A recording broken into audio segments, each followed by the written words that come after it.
রাত পোহালেই কোপা আমেরিকার ফাইনাল ম্যাচে মাঠে নামছে আর্জেন্টিনা। এবার ফাইনাল ম্যাচ নিয়ে মুখ খুললেন আর্জেন্টিনার ম্যানেজার লিওনেল স্কলোনি। কলম্বিয়াকে রুখে দিতেই সব ধরনের প্রস্তুতি সেরে নিয়েছে আর্জেন্টাইনরা। যে কোনো মূল্যে কোপা আমেরিকার শিরোপা উঁচিয়ে ধরতে চায় মেসি মার্টিনেজরা। ফাইনাল ম্যাচের আগে আর্জেন্টিনার কোপা আমেরিকার শেষ প্রস্তুতি নিয়েই থাকছে আজকের প্রতিবেদন। বন্ধুরা, রাত পোহালেই লাতিন আমেরিকার শ্রেষ্ঠত্বের মহারণে মাঠে নামছে আর্জেন্টিনা ভার্সেস কলম্বিয়া।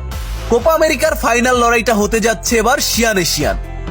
আন্তর্জাতিক ফুটবলে টানা 28 ম্যাচ অপরাজিত কলম্বিয়া বড় থ্রেট হতে যাচ্ছে আর্জেন্টিনার জন্য। অন্যদিকে আবারও কোপা আমেরিকার শিরোপা জয়ের জন্য মরিয়া আলবিসেলেস্তেরা।